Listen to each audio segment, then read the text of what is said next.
Welcome to Filmwar. Let's cut the shit. This is a mini-sode of a movie, game show, podcast, whatever. So every second not reviewing our season and draft standings is a second wasted. The Goonies rule still stands. So both the gentlemen that I have with me have points. So you don't want to lose them by saying that dreaded word. Tonight we have Jordan. Tonight we have Greg. How are you guys? Doing well. Yeah, doing well. Good. Having a good summer so far, Greg? I think so. Yeah, it's just humming right along. What about you, Jordan? How are you?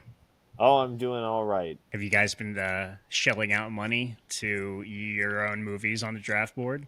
You know, I haven't seen F1 yet, but and it's been a couple of weeks, but I did have a run where I went to the theater for like 2 or 3 weeks in a row, and I would like to pick it back. I assume I'm going to pick it back up. July's a busy month. Yeah. I want to see that Odyssey teaser. I assume it's going to be online, but we'll see. What movie is that going to be on? I heard it's on Jurassic Park. Okay. It's also Universal, so. Yeah, that's interesting. Definitely, that helps me. More money in my pocket for Jurassic World. Greg, have you seen any of the movies that you've drafted? No, not yet. Oh, I've right. just, I'm in a stage of life where it's like going to a theater just is not. You got to get a babysitter, and then all the, So I just wait for stuff to hit streaming. Now, at least Minecraft is on streaming, so I'm surprised you haven't been forced to watch that since you are. Yeah, well, my kids aren't into Minecraft yet. Oh, wow, so, good. Thank God. Yeah, Whew, yeah. right? I'm sure they will be soon enough. So. Yeah, you'll be watching the sequels, that's for sure. Yeah, right. All right, I think we're going to take a look at our season leaderboard first, where Jordan reigns supreme and doesn't have a chance of being stopped. Someone really needs to find a way to get you to say Goonies if they want to be season leader. I mean, you've won 6 games out of the 14 that you've played, which is the record for across the board. 147 points. Next closest is Kyle. Hasn't even hit 100 yet with 99. You got to be feeling pretty good. Well, I mean, as I've said in some previous episodes, 6 out of 14 is not exactly like an incredible record. It's the consistency that matters, right? You have to be in the chair. Yeah. Yeah. So you want to win. You want to win Filmwar. Don't have anything better to do. Right. Be a real bum advice. and be available to play stupid movie trivia games.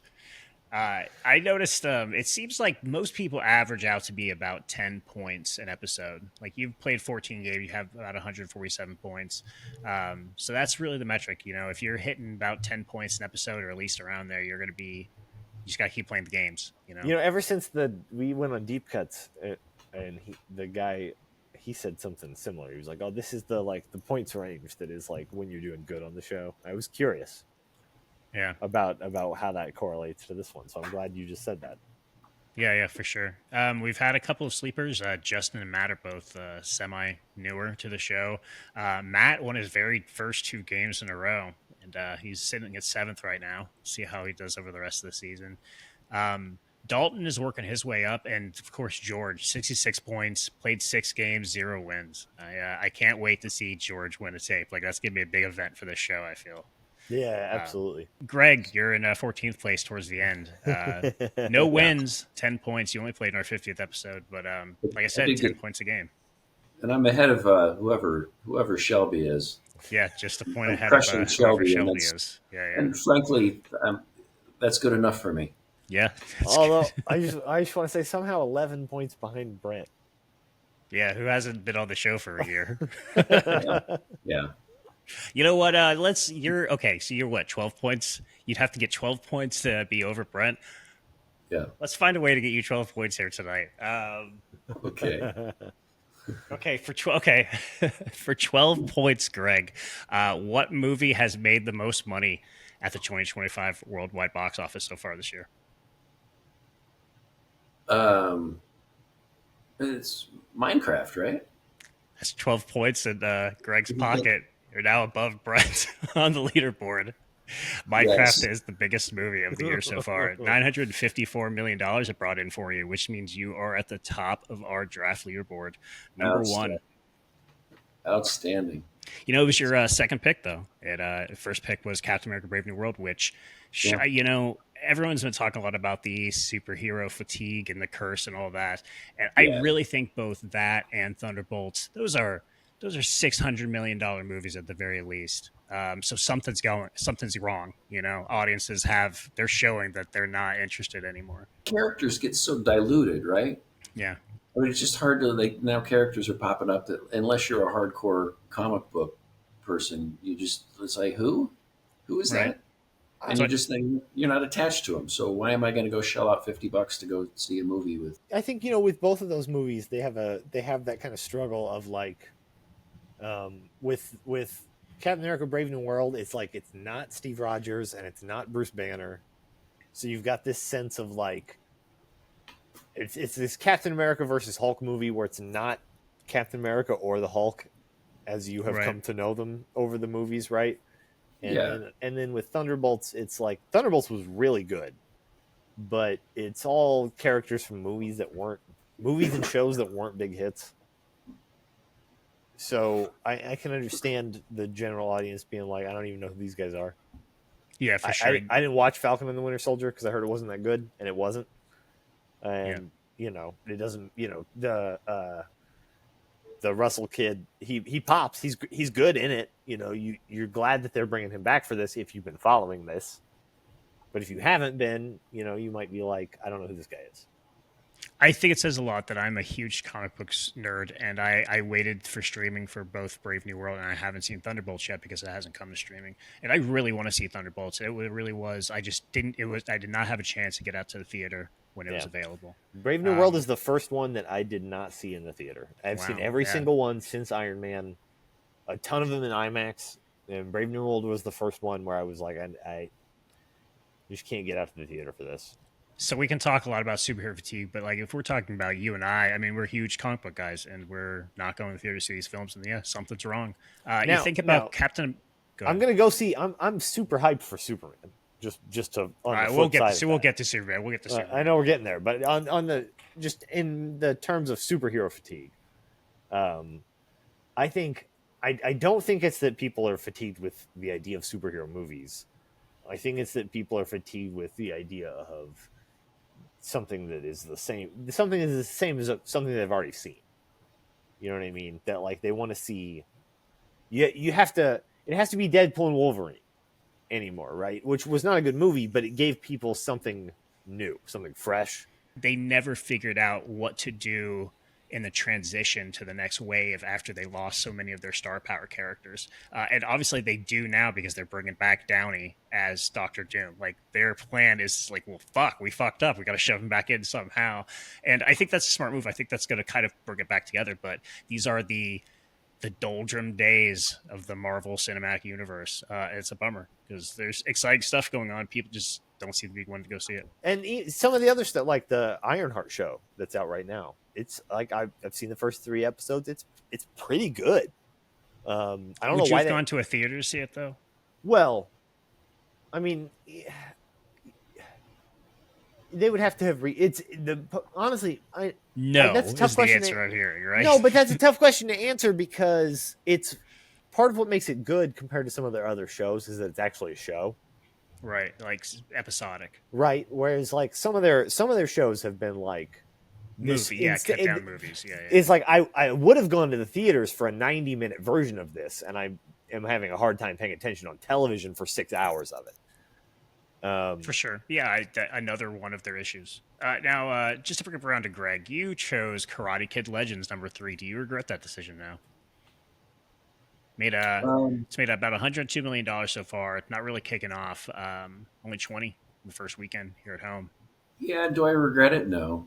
I mean, I saw the first one in a theater.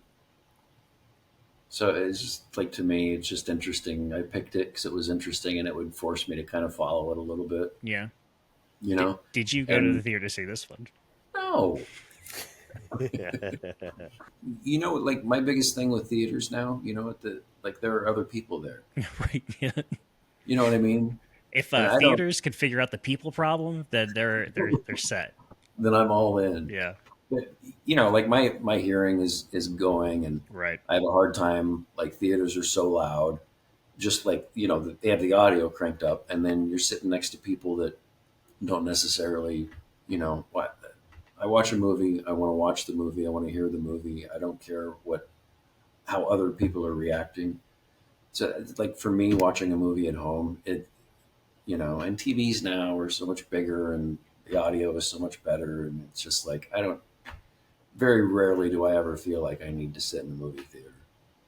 So we definitely know that Marty Scorsese and Steven Spielberg have tuned out by now. So let's say how we really feel about their work. No, Right. didn't Scorsese like agrees with him? He just gave some interview where he was being like, I don't go to the theater anymore because Wow, of the other yeah. people and how horrible they are and how like nobody appreciates the experience and stuff.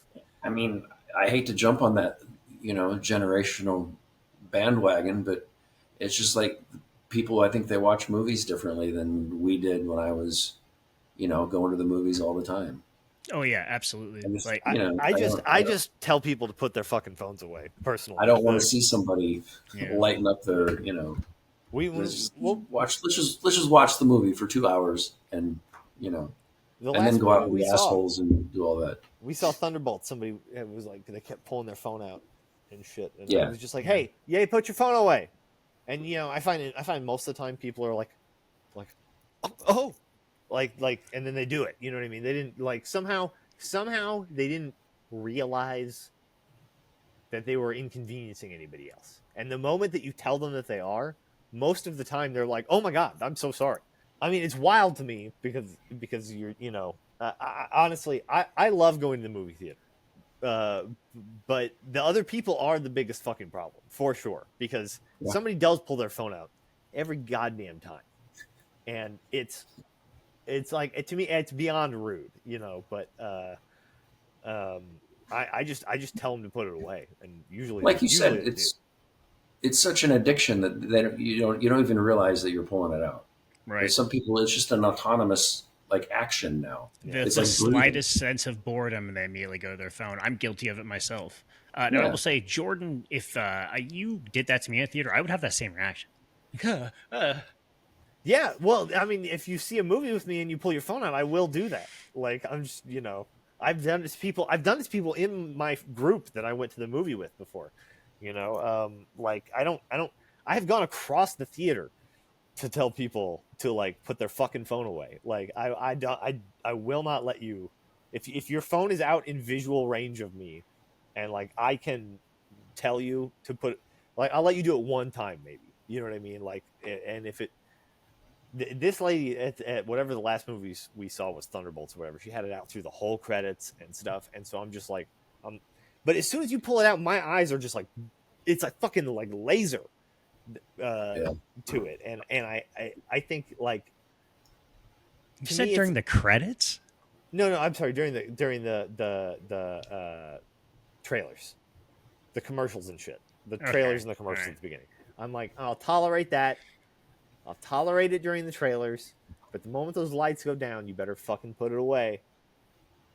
And at a certain point, she started pulling it out again, and she wasn't even fucking looking at it, man. She was just letting it be lit up. Like she wasn't even like checking anything.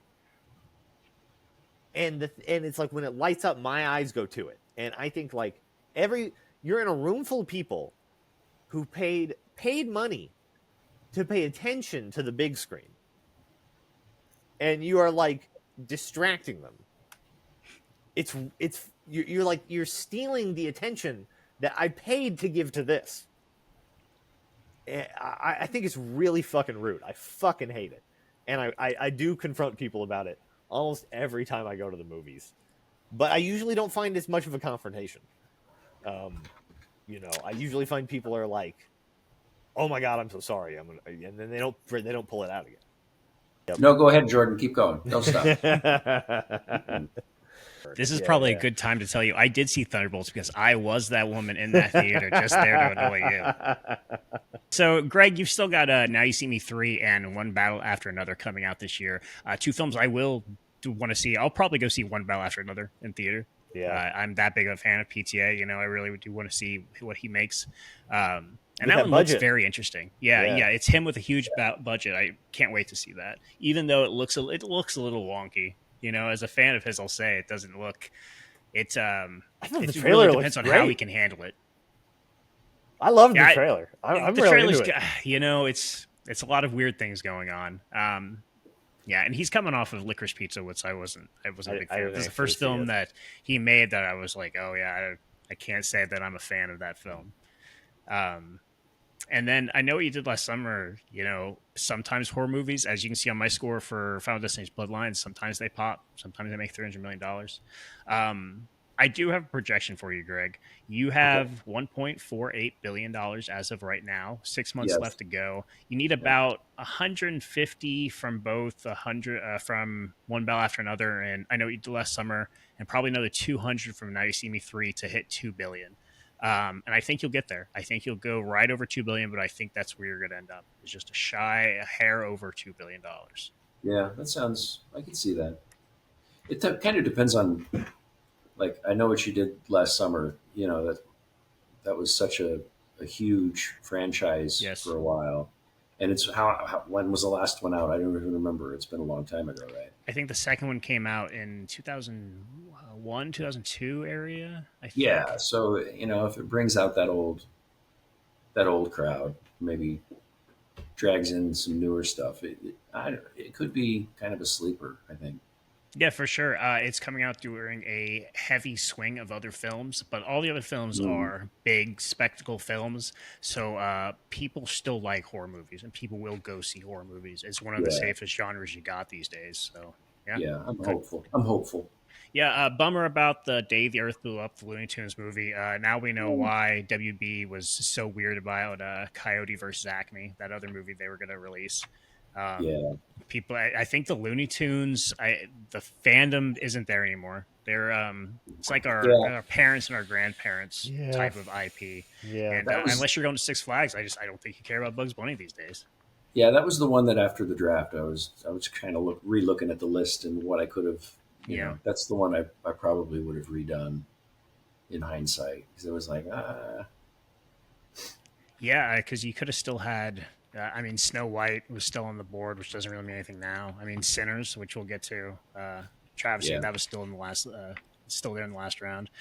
Dalton is in second place, and really the question is how much money can Avatar 3 make in 12 days? Way of Water made about $800 million in the same time frame, but that was late pandemic. Lilo and Stitch, number 2 at the box office for the year so far, just fallen short of a billion. It looks like, but Megan 2.0 came out this week and it bombed $17 million in its opening. People very divided from what I can hear. It seems like a radical shift from the first one, from what some people say, but some people say it's more in line with the first one. So hard to get a read on that one. And sadly, 20 years later, I really wanted that to succeed. I hear it's terrific. I really want to get to the theater to see that one. It sounds like they gave Danny Boyle some money and Alice Garland. They just went and made a fantastic motion picture. So Yeah, I can't hear wait it's to see it. wild. I hear it's Yeah. wild. It's a bummer. that'll probably get a lot more. I don't know what metric they use for streaming, but They're already making the sequel, so that seemed like one to me that was going to show better as a streamer. Yeah. So yeah, like Jordan was saying, they're already in the process of making the sequel, but their plan was if both of those did well, they were going to make a third as a new trilogy. I don't think they're ever going to get to that third one unless a benefactor comes in and says, I'll give you your 30 million that you need to make it because I really want to see it. I think we'll see how the second, if the second one hits. Yeah, but It's from the director of Candyman and the Marvels, so right. Yeah, we'll see. uh, Neither movie hit. Even though I thought the Marvels was both not, are good. not Though. terrible. Yeah. They're both good films. Yeah, we'll see about that. Plus, from Cillian Murphy is supposed to be in the next one. Yes, I think that might that could bring people back too. It could, yeah. I think if you show them, the movie's going to come out. I think at the end of the year. No, it's coming out this time next year, I believe, is their plan. So you really have to get people to see this one to get in the theater to see that one. So we'll see. Like if to Greg's point, if this does turn out in streaming, maybe that one will have even more success than this one. But I guess we'll have to see on that. My projection for Dalton is he has $1.06 billion right now. I have no fucking idea. Best guess would be $2.5 billion if Freakier Friday and Mortal Kombat both passed $200 million. Mortal Kombat was another pandemic era streaming release, so who knows? People actually go to the theater to see it. People liked it though, so I could see that being in the same realm of the Final Destination Bloodlines, how that opened, or maybe even closer to like the ballerina side, which Jordan, you're in third place. We should all be ashamed of ourselves for letting Sinners drop to the last round. That movie had hit written all over it, even back in January. That last round choice really helps you now that Michael has officially dropped off the 2025 calendar. Not only that, they're going to split into 2 movies, it sounds like. It sounds like they're going to completely refilm one of those movies. And then both of them aren't going to release this calendar year. So, yeah, bummer for you. Your second pick delayed. It was anything in. I was counting on that to be like $1 billion movie. Yeah, for sure. Absolutely. In my pick. So that was that's a huge hit. Yeah, that's a bummer. I mean, hopefully it's to the benefit of the movie. Maybe the best thing would have been a jukebox musical instead. Right. Even though your second pick didn't land, you still got Zootopia 2 coming, which is going to make $1.5 billion conservatively. It's definitely going to make over $1 billion, unless it gets hit by the Disney curse, which is affecting me so far this year, and Greg to a certain extent with Captain America. We'll have to see about that. You have your third and fourth picks, How to Train Your Dragon and F1, are both going to make $500-600 million. So you're in good standing, especially with your last pick making almost $400 million alone with Sinners. Sinners was great. I mean, it deserves every penny and more. It was a real unique. The time travel musical sequence is like, when it starts happening, you're just like, oh man, okay, this is some fucking cool shit right here. For sure. Great movie. Go see Sinners. Well, it's already hit streaming now, so that's pretty much where it ends. And it was really trickling up over the months. Like, it just, like, until it hit streaming, it was still garnering income. But it's over now. I doubt many people see that in the theater going forward. For F1, if you have a second run theater, go see Sinners. If you have a second run theater, go see Sinners. F1 just came out this weekend that we're recording this, so it's the first weekend, made $144 million. You've got to be excited about that. It's your fourth pick. It's going to bring in a lot of money. It might be the highest grossing fourth pick on the board from anybody's draft picks, but it has to survive July. It has to get through Jurassic World. It has to get through Fantastic Four. It has to get through Superman. And it's got basically a week and a half where people are going to go see it. So yeah, it's tough because it's definitely like an IMAX movie. Yes, for sure. And like I'll be honest, like I might not go see it, even though I'm kind of curious about it. And I liked Top Gun Maverick, although I did not think it was as good as the original. But you didn't think Top Gun Maverick was as good as Top Gun? No, I watched Top Gun. I'll be honest. I watched Top Gun for the first time, like a week before I saw Top Gun Maverick. Wow. In IMAX. And I that's was a little bit like, the action wasn't better. Like I didn't think it was. And so this is just going to turn into me ranting about Top Gun for a minute. I thought Top Gun, I thought it was fucking incredible. I thought it was really great. But it was very funny how every person was clearly sprayed with a bottle before before action every time. But no, I thought that just orgasmed looked. Yeah, I liked the second one. I liked Maverick, but I did not think it was really as good as Top Gun the original, and I'm not sure how much I trust Kaczynski to make like a great movie without that level of like nostalgia and like producer involvement that Cruise brings to it. I almost ran out to the theater to see that this weekend because I really do want to see an IMAX, because I heard someone say that they didn't get to see Top Gun Maverick in IMAX theater and they regretted it ever since. And so they went and saw this twice already in IMAX and it did not disappoint. So that's really makes me like, I don't want to have that regret again, because I really do love Top Gun Maverick. Like, I didn't think I was going to like it as much as I did. And I saw it on DVD or on Blu-ray, I think, for the first time. But it was great. I don't mean to I'm not talking shit about Matt. I thought it was great. I just thought that I thought the original was better still. I'm not a big fan of Top Gun. I'm not a big fan of the first one. I don't know what it is that pulls me out of it. But Greg was in Top Gun. If you're watching the very beginning, he's the very first guy you see on top of the deck going with the flag going. That's him. That's Greg. Yeah, it's a little. It was his first on-screen role. Well, It's true. I didn't know we were in the presence of movie royalty. Oh yeah. Greg's great. I was on a carrier. I was on a carrier for 6 years to learn just like the flag stuff. Right. What is it? Semaphore? Took me like 6 years to learn that. Yeah. Do you still remember it? Can you give us a little bit of it now? But I just did. What were you telling us to do there? Land the plane. That's I was saying, land. let me win the fantasy movie draft. Okay. Well, you're well on your way now. That's why I wanted to do this halfway through, so at least give you your props. You're number one right now. I don't think it's gonna last, but you're number one. Greg, you won for now. Yeah.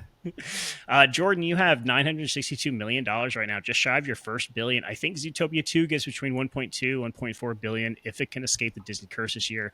Bad Guys 2 and Five Nights at Freddy's 2 both bring in $150, $200 million, I'd guess. I think you crossed $3 billion, and you may be the only one who does. I'd guess $3.2 billion when all is said and done. I do think you will end up winning this at the end of this. So, unfortunately for me and everyone else. Just because Zootopia 2, I think it's going to be. I think every family's been waiting all year to go see that movie. I think that's the one that's going to hit. I tried to play strategically and not based on what I am personally going to go see and stuff like that. Because well, and also you have to always account for. I didn't, Dalton got to go first, so he got Avatar, right? Although I'm not sure I would have picked that. I think he was wrong to. I would even say this if he was here. I think he should have chose Zootopia 2 first overall because, like I said, Avatar is going to get only 12 days of release. And the last time Way of the Water only made $800 million. That's not $1 billion. Yeah. Zootopia 2 will make $1 billion. I think arguably Zootopia 2 is the safest first pick in the lineup, right? Because like Avatar only has a week and a half. Superman is a dicey. Captain America was always dicey. Mission Impossible, the last one didn't make that much. Yes, yeah. What's the other one? Jurassic Park. Jurassic World's on a downward streak. Yeah. He could have had a Zootopia 2 Lilo and Stitch stack, and he would have won handedly. Yeah. Now I think he's going to come in second or third, maybe. Chris is the next one on the list. Probably the hardest to predict in the pack. He lost Saw 11 to the Void as Blumhouse has acquired the Saw franchise, and they've stopped production on Saw 11. And Mission Impossible was his first pick, and it's brought in $549 million so far, but it's done now, so probably not going to bring in a lot more money. Death of Unicorn was a miss, tragically. Didn't seem to even like it. Yeah, I always feel like a Netflix movie. That was a Netflix movie, right? No. It was no. Why do I keep thinking that was a Netflix movie? No. Hey, why would we draft it a Netflix movie for? Well, they release them sometimes. Sometimes, I guess. But it always. Never mind. It doesn't matter. It's not a Netflix movie. Right, yeah. He's still got Smurfs, Predators Badlands, and SpongeBob to come. I don't think any of those are going to do too hot for him. I think SpongeBob's probably going to make 300. Predators Badlands probably $150 million area. And Smurfs, I like Looney Tunes. Like we were saying about Looney Tunes, I think the Smurfs are just too dated of an IP, and I think it's that Garfield, things like that. They're going to keep trying to do different versions of them, and they're never really going to work. And I say that as someone that picked the Garfield movie last year, and I came to regret it. He has $776 million. If Smurfs can pick up the family audience and leg out to 200, he may have a chance of crossing $1 billion before SpongeBob gets gobbled up by Avatar. I think he ends in the $1.2 billion range. George had a rough and tumble first half of the year. The Bride got pushed to next year. That's the Christian Bale Frankenstein Bride movie, directed by Meg Gyllenhaal. Looks like it has some troubles, so we'll see how that goes. But it got shifted to next year. Thunderbolts, Mickey 17, both underperforming. Maybe not underperforming on Mickey 17. I'd say it. I would have said 150 for that one, and it got close. And two huge films on the horizon, though, so this may seem hilarious to future viewers because they know that Superman and Tron Ares both made over $1 billion, so we'll have to see. There's no way Tron Ares makes over $1 billion. I don't buy that at all. No, Jared Leto, yeah. There was just a big story about him, right? being a It big doesn't treat. matter. There's been Yeah. 2 stories about him for years, and nobody's ever done anything. Someone do something about Jared Leto, all right, guys? But this is what the third Tron movie. Neither of the other two were hits. The original Tron wasn't a hit. It's just Right. like it developed a cult following later. I do think that brand has grown since the last one, so I think it's gonna make. I'd say it is gonna make F1 money. I'd say we're saying F1's gonna make about 500. I say it's gonna make about 500. That But sounds- it always that sounds has right. the chance of, if it's good, and the trailer for it does look interesting. It's finally bringing Tron shit into the real world, which people like. You know, it's got a cool visual identity already that has been showcased in the trailers. So it may hit. You never know. Like, movies make billions of dollars sometimes just based on little things like that. So, well, who knows? I just watched Legacy again Yeah. last week, actually. And like plot, story, all of that is pretty loose. Visually, it's amazing, right? I happen to love the soundtrack. For sure.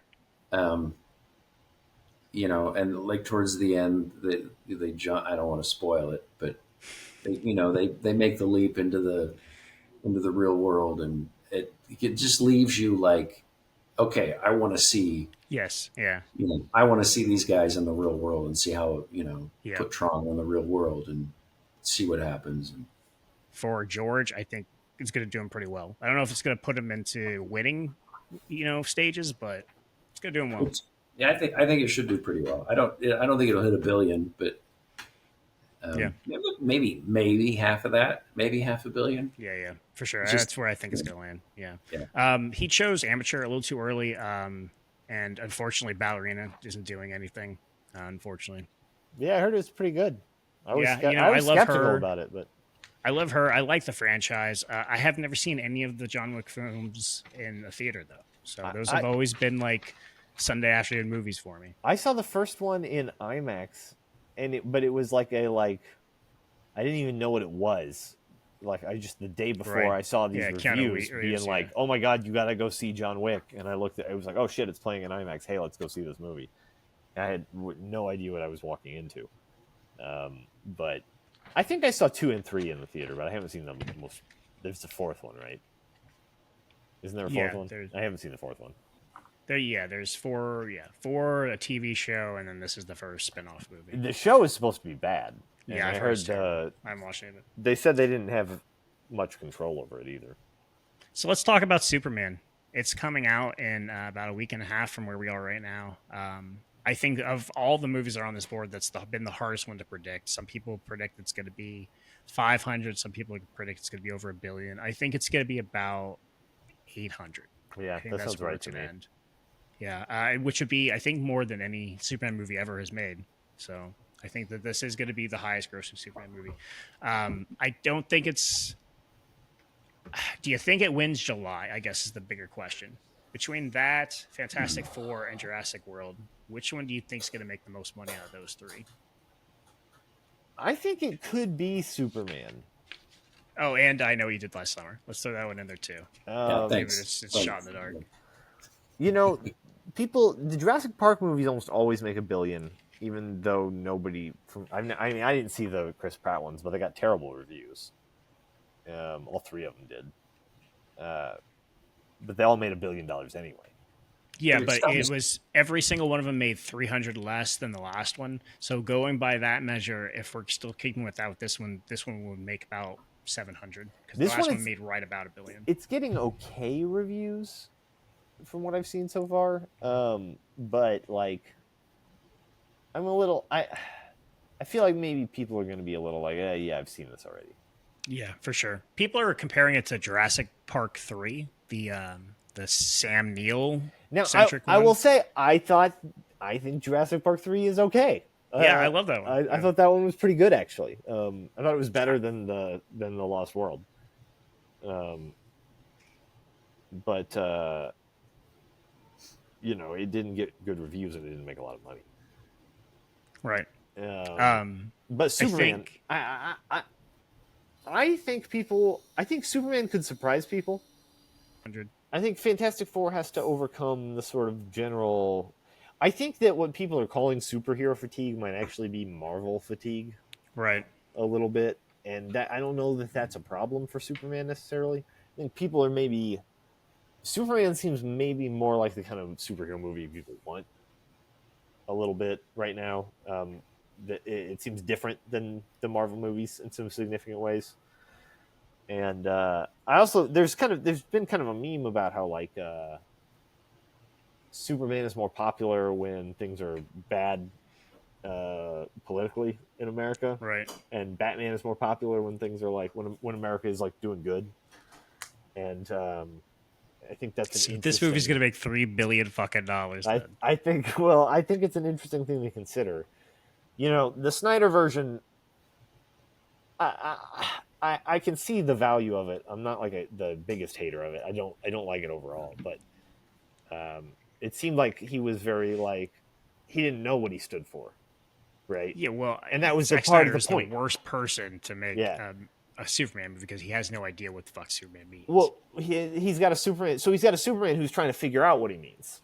You know what I mean? Okay. And, Yeah. And I think I've always felt that was a sort of dereliction of duty.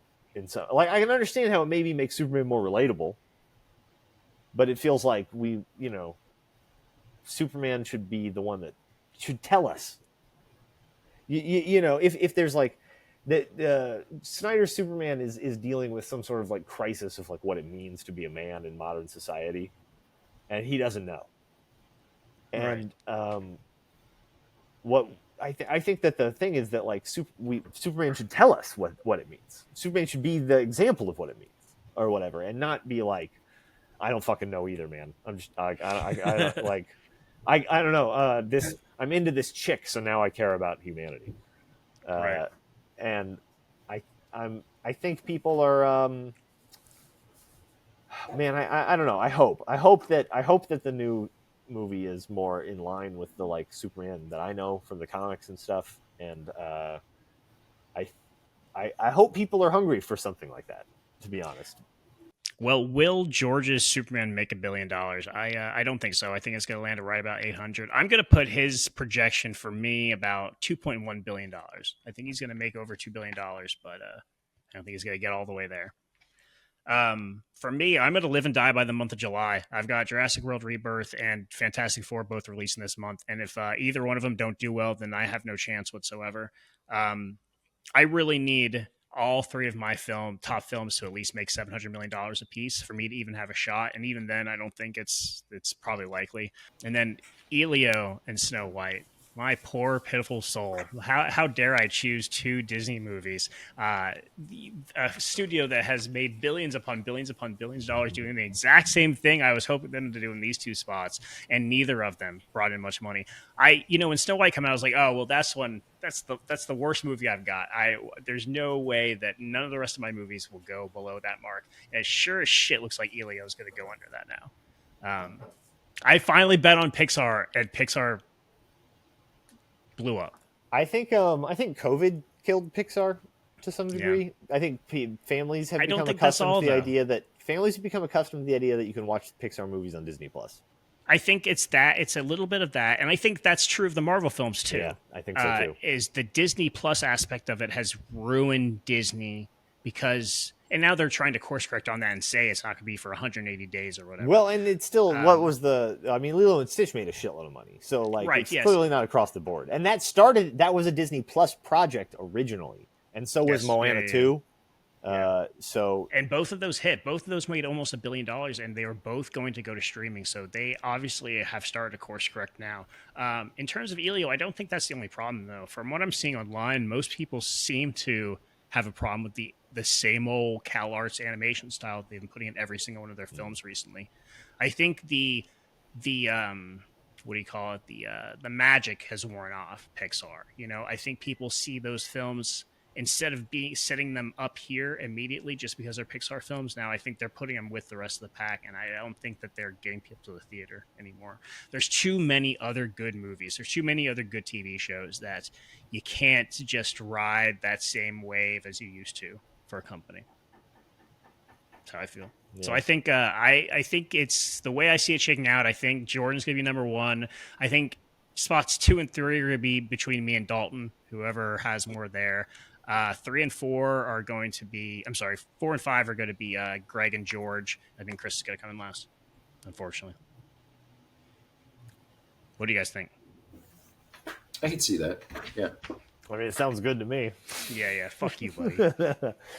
You know, with Michael getting delayed, you know, that's a big hit. That was like I was counting on that to be like $1 billion movie. So I mean, you need Zootopia to do over $1 billion, and you need both Bad Guys and Five Nights at Freddy's to at least make 200. Yeah. And I think you'll have it locked.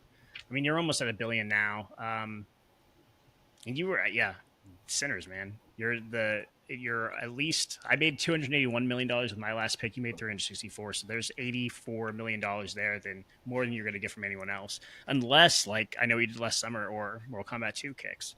So, you know, Sinners didn't necessarily seem like a. It's a Ryan Coogler movie. You know, that was the only thing that really made it seem like it was going to make money.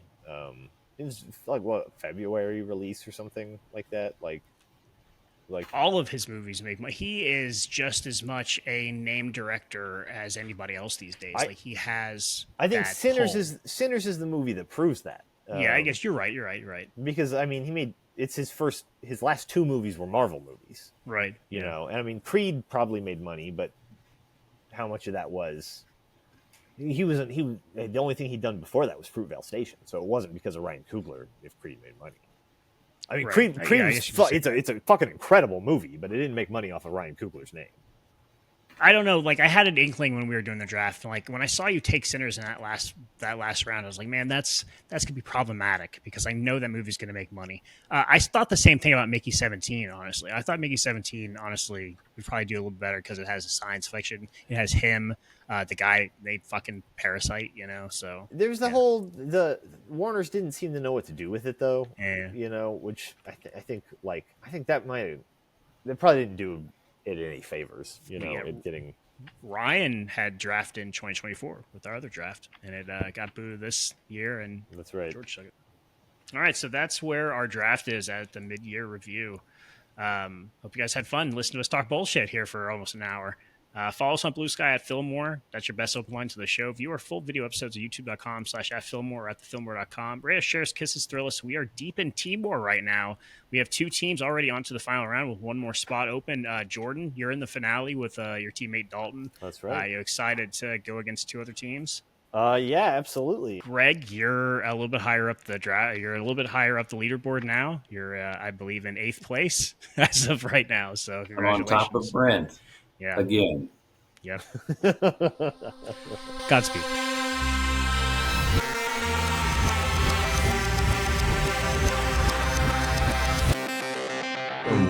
A 1,000-yard stare production.